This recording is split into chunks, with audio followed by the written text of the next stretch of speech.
¿Estás llamando?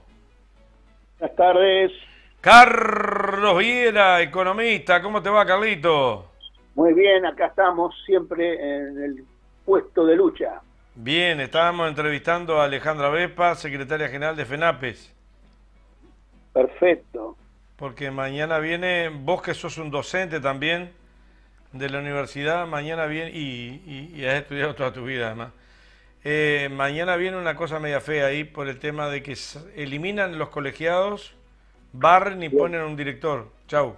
bien. Sí, ciertamente, eso se plasmó en la luz, Ujú. de manera que ahora hay que afrontar las consecuencias. Dicho sea de paso, te tengo que hacer una pregunta al aire indiscreta Sí, y la, señor. y la quiero hacer con las reservas necesarias. Proceda nomás. En el año de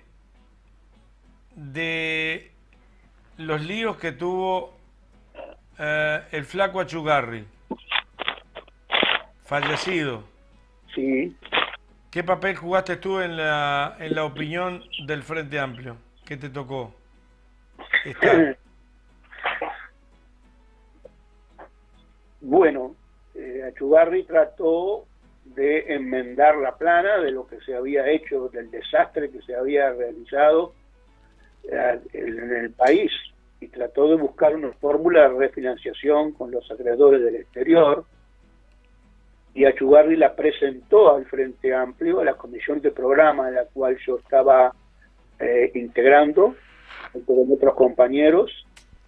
La comisión de programa informó a Presidencia, y Presidencia citó a un plenario. ¿Eh? En Ajá. ese plenario se resolvió con nuestro asesoramiento. Nosotros éramos técnicos, integrantes de la comisión de programa. Se resolvió con nuestro asesoramiento, que fue una crítica, reconociendo los esfuerzos de Achugarri, que él no era el culpable de la situación, pero una crítica a la salida que se estaba dando porque considerábamos insuficiente y satisfactoria. Bien. Bien, lo quería que saliera de tus cuerdas vocales. Vamos con lo que teníamos para el día de hoy. Bueno, tiene que ver con lo que empezamos a hablar. Eh, yo creo que estamos en presencia de un gobierno altamente hostigador de la oposición. He visto unas declaraciones de Botinelli que me parecen compartibles. Señala allí que en realidad hay un gobierno que pretende deshacerse de la oposición, no pretende cogobernar de manera alguna con la oposición, quiere aplastarla. Esa es toda la sensación de que no da el gobierno a hacer fundamentalmente a través de gobernar principal figura, de manera alguna con la oposición, el doctor Lacalle. Todos estamos cansados, yo creo, que de ese estilo, ¿no? Agresivo, totalmente agresivo. Y al decir de Botinelli, y que comparto, todos los anuncios que hace el gobierno, en realidad lo que está haciendo es tratando de tener una contraposición con el gobierno anterior. Es más lo que se habla contra el gobierno anterior en cada anuncio que realiza, que lo que se habla a favor de la propuesta que se va a hacer. Es decir, como que se está justificando en realidad, porque generalmente son medidas que la gente estaría resistiendo. Pero entonces se las presenta como diciendo como que el gobierno anterior lo dejó en una situación tal que él tiene que adoptar esa medida, que no es, más bien es antipática. Entonces, hay que ver los recientes hechos. Yo creo que es un gobierno que hace marketing, pero no lo hace en función de un problema circunstancial, de un estilo de ser, sino que lo está haciendo en función de intereses políticos de fondo, objetivos muy claros que son gobernar para un sector de social privilegiado, una clase que pudiente, una clase que detenta los medios de producción. Ha hecho expresión expresamente ha establecido en medio de la pandemia, cuando se dice qué contribuciones se iban a realizar, cuando se dice qué ayudas se iban a realizar, se ha dicho, acá el capital es el maya oro, que va en el medio del pelotón y al cual hay que preservar. Quiere decir que el capital queda exento de contribuir a la crisis que provoca la pandemia, y la actuación del gobierno en la pandemia es una actuación que se ha limitado a los aspectos sanitarios, al principio con éxito y después, a mi modo de ver, se le cayeron los papeles, y sobre todo ha dejado de lado prácticamente los aspectos económicos que genera la pandemia, al decir que bueno, que si el capital no puede más ser requerido para contribuir, que hace lo que pase, y hay un cierto desprecio a la gente que se trasunta en una persona que justamente no pertenece a la clase de la gente que tiene padecimientos y por lo tanto no los puede entender. Yo diría otros ejemplos. Traigo, son hechos que han transcurrido hace muy poco, ¿verdad? Ustedes saben que la nueva ley de medios plantea eliminar los artículos que obligan a pagar por utilización y aprovechamiento de las frecuencias. Hay que ver, aquí estamos tocando un punto crucial, importantísimo. Y justamente el gobierno decretó retroactivamente, ¿saben con qué fecha? Contra fecha 31 de diciembre del 2020, que se aplazaba por 2 años el pago de la obligación de pagar las frecuencias, se aplazaba por 2 años lo que habían sido pagos ya efectuados en el año 2020. Y por lo tanto URSEP, en función del decreto, devolvió 8,5 millones de pesos a las empresas de TV y empresas de cable. A ver. Es así, por decreto del 31 de diciembre, que es retroactivo al año 2020, se devolvió a las empresas de cable y a las empresas de TV abierta, lo que habían pagado, que eran 8,5 millones de pesos, por el derecho a usar las frecuencias y las licencias. Porque en la ley de medios eso se elimina. Y entonces, como todavía no salió la ley de medios, el decreto dice que por 2 años se aplaza el pago de ese. Entonces estamos gobernando por decreto. Estamos devolviendo favores a los medios. Mientras tanto, se habla de la pandemia permanentemente. Y se hacen esas cosas que yo me entero por vos ahora. Claro, de esto no se puso en ninguna de las conferencias de prensa de las cuales nos tienen cansados y nos bajan línea, y donde se critica abiertamente al gobierno anterior, y se dice no estamos haciendo política. La verdad es que es una agresión bastante increíble, pero vamos a contrastarla con los hechos. Hay más hechos que vamos a ver en esta secuencia. En otro orden de cosas, entonces, ustedes saben que Uruguay tiene 3 compañías de telecomunicaciones, telefónicas: Antel, Claro y Movistar. Pues bien, en agosto del año 2017, Antel invirtió $73 millones en un cable submarino de 12.000 kilómetros que le permitió posicionarse como líder, como proveedor de Internet y proyectarse a países limítrofes, vendiendo el derecho a poder obtener Internet en términos muy convenientes en cuanto a frecuencia, en cuanto a calidad de la comunicación. Pues bien, cuando en marzo asume el nuevo gobierno... Permitime una cosita antes. Pero además con la fibra óptica que llegó casi al 90, 70, 80% del país, con la fibra óptica, Antel estaba compitiendo con las cableras casi, porque estaba mandando productos a través de las cableras. A través de su fibra óptica. Exactamente. Ve la TV, Indamay, partido de fútbol, todo lo demás. Todo eso. Sí, hay más elementos a tener en cuenta en este asunto. Pero puntualmente me voy a referir a esto. Cuando en marzo el gobierno de coalición de derecha, que es el que así hay que nombrarlo, porque no es coalición multicolor, eso es una figura risueña, coalición de derecha, se nombra a Gabriel Gurméndez, presidente de Antel. ¿Saben quién es Gabriel Gurméndez? Yo lo conocí como concejal en La Piedra, estaba al frente de Maroña.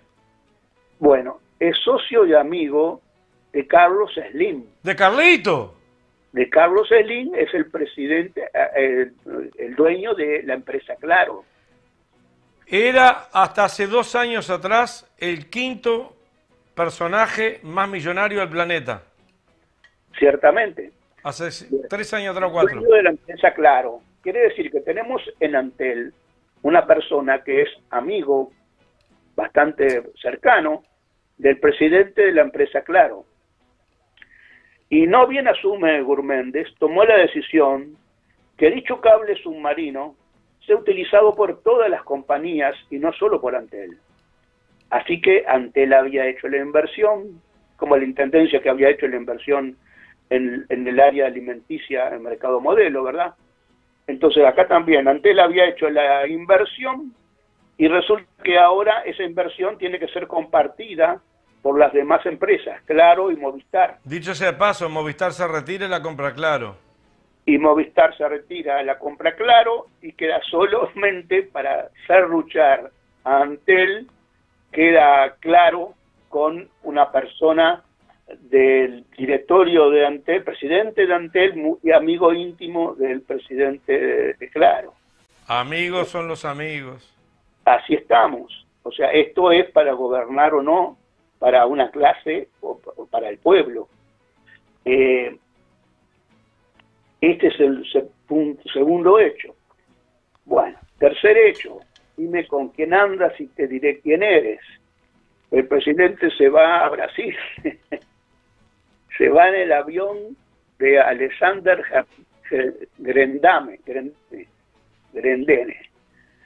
El señor Grendene invitó al presidente a subirse a su avión para ir. El presidente iba a visitar a su amigo Bolsonaro. Entonces, el señor Grendene es un magnate brasilero, accionista de Enjoy Conrad, o sea, el dueño del Conrad. Figura en las Bahamas, es decir, como director offshore investigado por evasión fiscal. Pero hoy viniste tú una bomba, Carlos Viera. Y son cosas que están pasando. La verdad que impresiona. Este señor Alexandre Grendene figura en el puesto 1063 en ranking de bimillonarios. En el año 2000, los hermanos Alexander y Pedro fueron condenados a 3 años y 6 meses de prisión por el delito de evasión fiscal por la justicia federal brasileña. Pero se dispuso que lo cumplieran por tareas comunitarias. ¿Ven? Es como robar una gallina, ¿verdad? Más o menos. Qué valente. Si te mamaste en la esquina, te peleaste con el vecino y vas a barrer la plaza. Sí. Esto casi era igual. 3 años y medio por evasión fiscal, saldados por tareas comunitarias. Bueno, los peiranos ahora le quieren hacer un juicio al Estado. Al publicitarse la lista que se destapó, eso que se destapó en Bahamas, por un hacker que entró a ver todas las empresas offshore que estaban haciendo evasión de impuestos en toda América, se supo que los hermanos Grendene eran directores desde el año 2004 de la offshore Emerald, que en el 2018 cerró por el escándalo internacional de evasión fiscal. ¡Salado!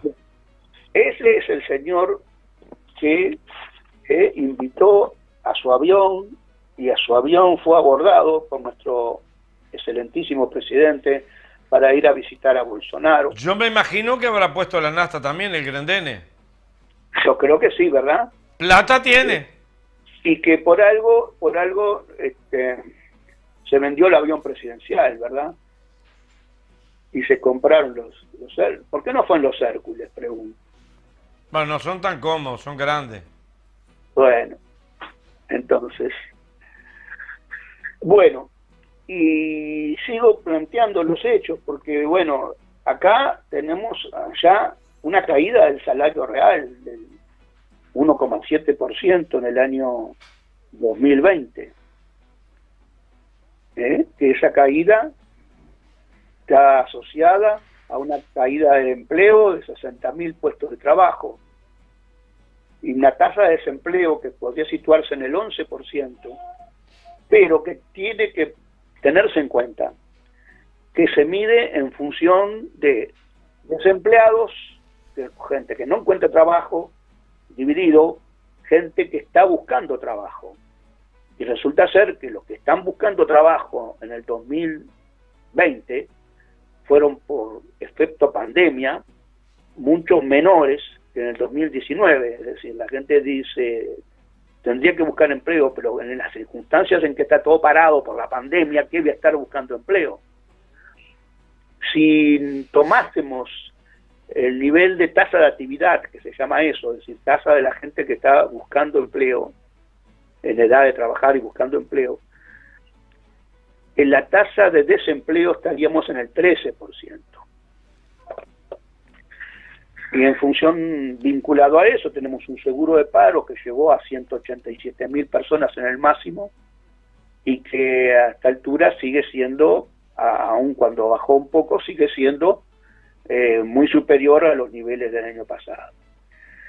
Los sectores más afectados son el comercio, los servicios personales, los restaurantes y hoteles y la construcción. Todo ahí hay bajas del empleo importante. El PBI se estima una reducción del 4,5%. Y como esa reducción ya está determinada, que la van a pagar los trabajadores, porque Aclaremos, vos que sos economista, porque la gente con el tema de las siglas, el Producto Bruto Interno, PBI. Producto Bruto Interno es, digamos, la nuevo valor riqueza generado en el país, ¿verdad? Ajá. Es el total de bienes y servicios que se generan para ser consumidos por los habitantes, ser consumidos o ser exportados o ser invertidos. ¿Y eso bajó? Eso es lo que bajó, eso es el crecimiento económico. Cuando se habla de crecimiento económico se refiere a eso, la torta, la torta que después se reparte. Si la torta no crece, se tiene que repartir igual, lo mismo. Si la torta decrece, hay disputa por la redistribución de ese ingreso, ¿verdad? ¿Quién paga los platos rotos? Acá la torta decrece 4,5%. Bueno, está clarísimo que como el capital no se toca, el mayor oro está ahí, acá está clarísimo que la va a pagar el trabajo. Ya está siendo pagada por el trabajo. La masa salarial va a bajar 5,4%, se estima. Habrá bajado 5,4%, se estima en el 2020. Perdóname. Hay una interpretación que es solamente vía la cantidad de laburantes que tenemos en caja y todo lo demás. Yo creo que puede ser más la baja porque en la medida que ingrese, es una opinión de Néstor Bolichero, en la medida que ingrese más gente al seguro, a la calle sin trabajo, cuenta provista y todo lo demás, va a bajar cada vez más rápido el salario porque la gente tiene que comer y va a salir a competir por menos precio. El Es mercado así. laboral. Sí, la inflación tendría que haber sido menor, pero fue igualmente bastante alta, cerca del más del 9%, porque por esa razón que tú dices, en este momento, en el año 2020, hubo una retracción de consumo, y al haber retracción de consumo hay menos venta. Cuando hay mucha demanda pueden subir los precios por efecto demanda, Y van pero a haber menos aporte al BPS. debió haber sido menor la inflación, siendo la que fue del nivel que fue mayor que los años en que había bastante prosperidad económica en el país y se consumía mucho. La verdad es que da para pensar. Si llega a haber alguna reactivación, vamos a tener también una reactivación de precios más allá de lo esperado. Y bueno, y sí, el panorama para el año 2021 es ese, que ya está determinado, porque el presupuesto lo determina para los funcionarios públicos y la pauta salarial que se acuerda para los privados también, que el salario baje lo que baja el producto en el año 20, lo que baja el PBI en el año 20, lo que baje la torta en el año 20 va a ser reducción, descuento de lo que suba el salario en el 2021. Entonces, la verdad que ya está generado ese efecto y yo creo que por el momento está generándose ese efecto sin una clara reacción virulenta por parte de la gente. Yo creo que efecto pandemia. Yo considero que con o sin pandemia estos resultados hubiesen sido más o menos parecidos. Lo que pasa es que se justifican por la pandemia, y es que el gobierno hace marketing, y lo hace bastante bien, tratando de inculpar al gobierno anterior e inculpar a la pandemia. Y así, esta situación calamitosa en que se está sumiendo a la economía, y que, como tú dices, va a ir increciendo el problema se va a agudizar, por el lado del empleo, por el lado de un presupuesto que implica menor gasto público. Entonces vamos a tener un panorama sombrío para el año que viene. Y aquí hay un tema.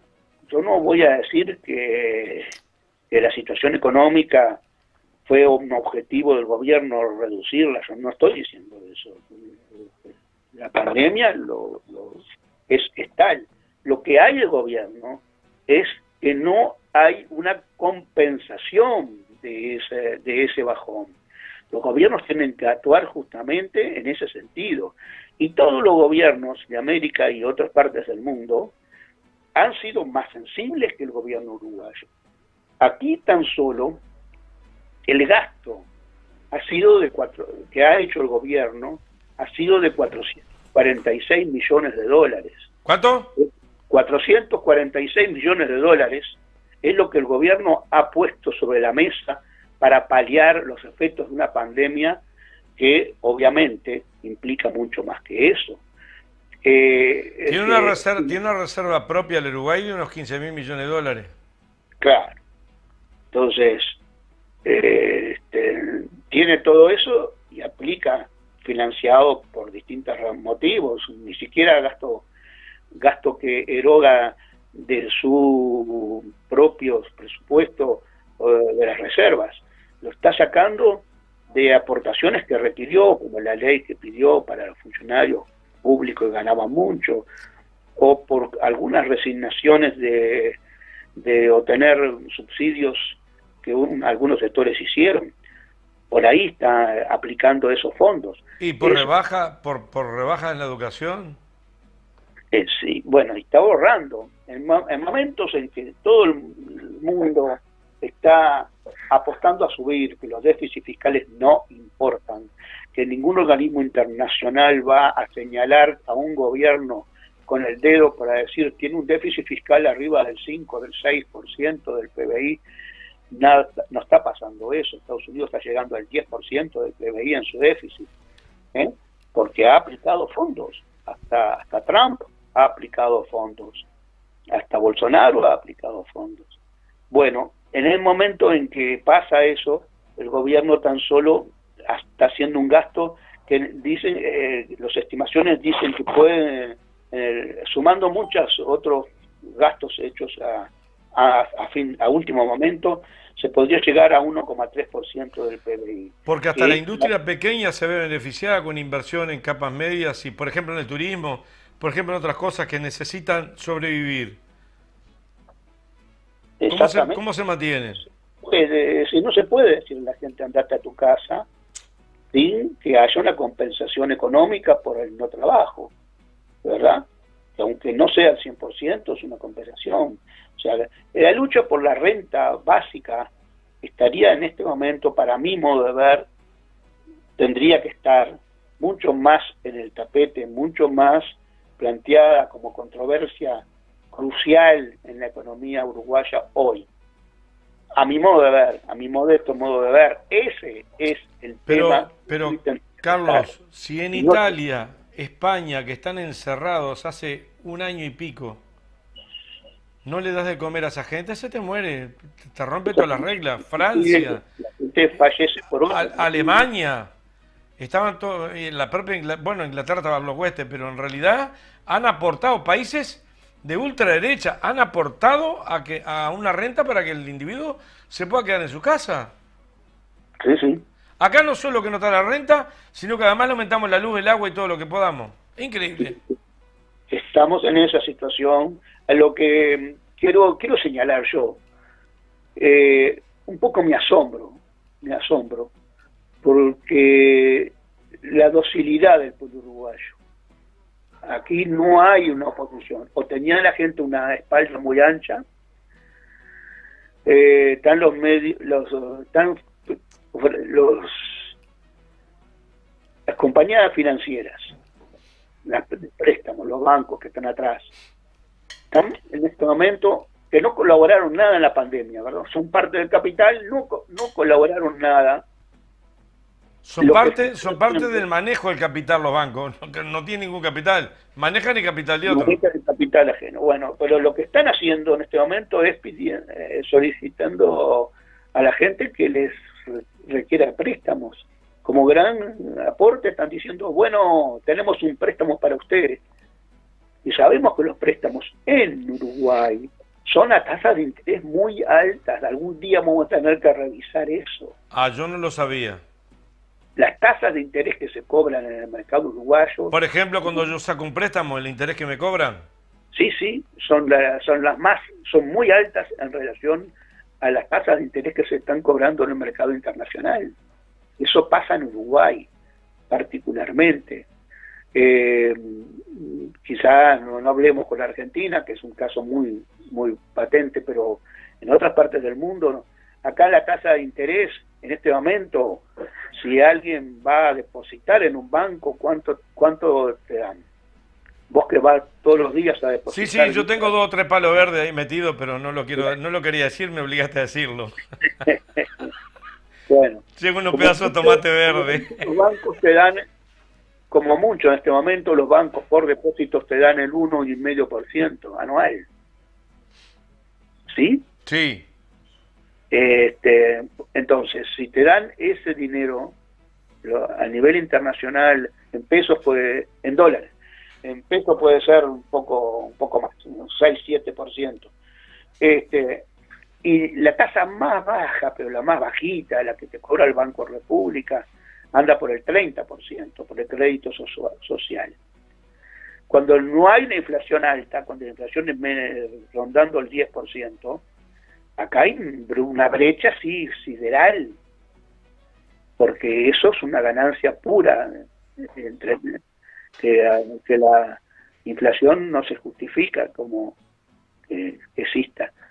Entonces, algún día vamos a tener que ver eso, pero lo que yo noto es que a la gente se le está diciendo, no tenés plata, yo te presto, no te preocupes, después arreglamos, después vamos a tener que ver cómo quedamos prendidos de pincel. Sí, sí, dentro de 2 o 3 años la gente está vendiendo lo que le quedaba de la casa, si tenía uno o tenía dos, y para afuera y bailando, y a llorar al cuartito.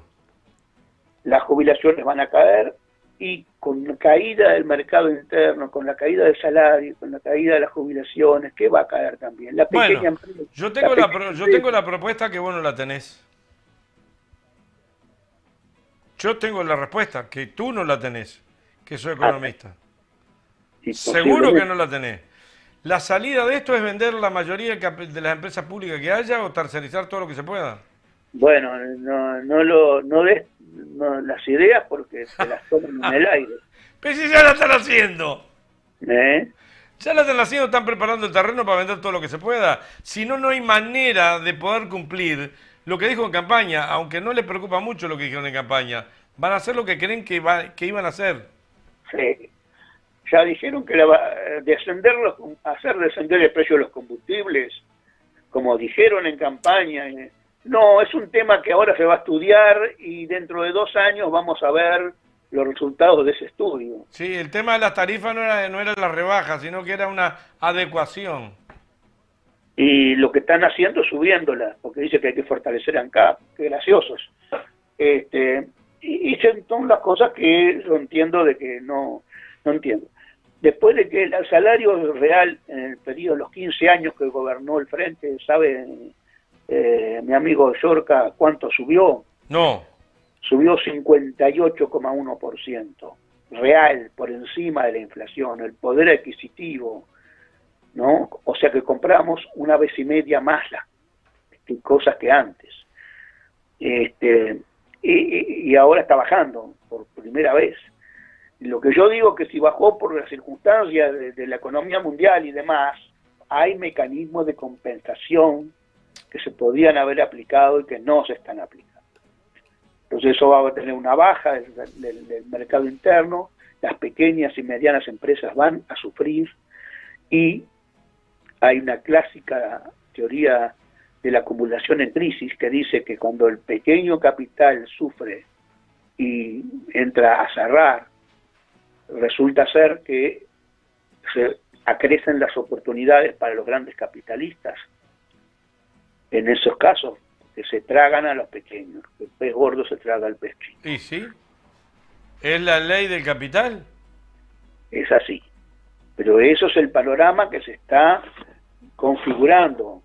En ese panorama todavía encima se nos presenta una baja en la seguridad social. Se presenta con un dramatismo de siempre una reforma en la seguridad social cuando he hecho a los análisis correspondientes y digo que el criterio aquí no es reducir o mejorar los problemas jubilatorios de la gente. El problema es que el Estado no gaste. El problema es que el Estado no gaste de tal forma de que no se le ocurra después, porque gasta mucho, pedir impuestos a los ricos, y que si los ricos pagan mucho impuestos, no sea cosa que los ricos no inviertan, y si no invierten, no generen más empleo. Esa es la teoría subyacente acá, ¿verdad? Lo que nosotros no podemos admitir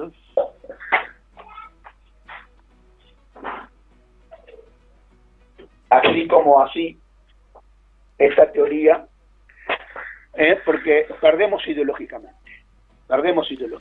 Fíjense que se están planteando que la gente vive más y mejor. Entonces resulta que ahora vive más y mejor. Y como vive más y mejor, más tiempo, por la salud buena, y mejor, porque tiene mejor poder adquisitivo, mejor salario real en los gobiernos de los últimos 15 años, como vive más y mejor, resulta que el gasto jubilatorio va a ser por más tiempo y mejor. Entonces hay que tratar de neutralizar eso. Yo digo, se gobierna para eso, se gobierna para tener un lindo cuadro que cierre y que la gente cuando vaya al comedor de su casa encuadre ese cuadro y no coma, pero que mire y se contente mirando un cuadro que todo cierra lindo, que no hay desequilibrios. a eso le podrá servir a los inversores, que si no hay desequilibrio no le van a pedir impuestos. Entonces yo invierto allí porque tengo las ganancias ya prefabricadas. Entonces lo que estamos tratando de ver, de poner los puntos sobre las IES y decir, no hay tan drama con la seguridad social, no arranquen por decir queremos bajar la tasa de reemplazo, que se llama tasa de reemplazo a el porcentaje del sueldo que vamos a cobrar en pasividad con respecto al sueldo que cobrábamos en actividad, ¿verdad? Que en este momento anda por el 50%, 52% según los años. Es decir, que cuando uno se jubila cobra el 52% de lo que recibía, del nominal que recibía en actividad.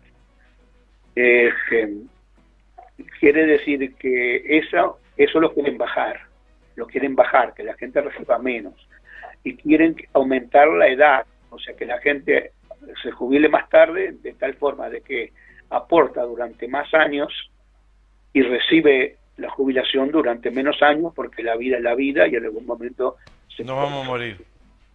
Entonces se nos está terminando el programa. Agarran para ahí. Y yo digo, ¿por qué no agarramos para mejorar una situación jubilatoria por mejorar el salario? Entonces mejoramos la aportación, mejoramos la formalización laboral, y vaya si la mejoró el Frente Amplio en sus gobiernos. ¿Por qué no agarramos para ese lado? En vez de agarrar directamente para reducir los derechos de los trabajadores. Sobre el tema de la seguridad social, voy a presentar a la Comisión de Programa del Frente Amplio un informe detallado y me gustaría irlo adelantando en las próximas audiciones. Hecho, nos tenemos que ir. Muy bien, capaz que la semana que viene yo no voy a poder. Bueno. Tengo algunos compromisos familiares que me parece me van a impedir estar con ustedes. ¿Nos vamos a comer el asado ahí todos juntos, no hay problema? Parece que mezclamos burbujas, demasiados burbujas. Bueno. Entonces, quedamos entonces... nos hablamos después. Muy bien. Un abrazo a todos. Chau, gracias.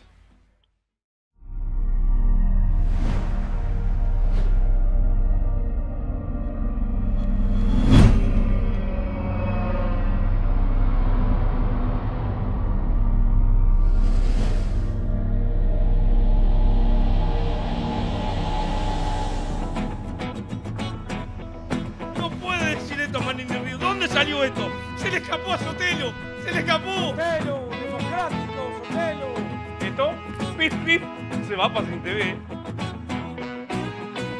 Ponele que haga hashtag. Hashtag. Hashtag.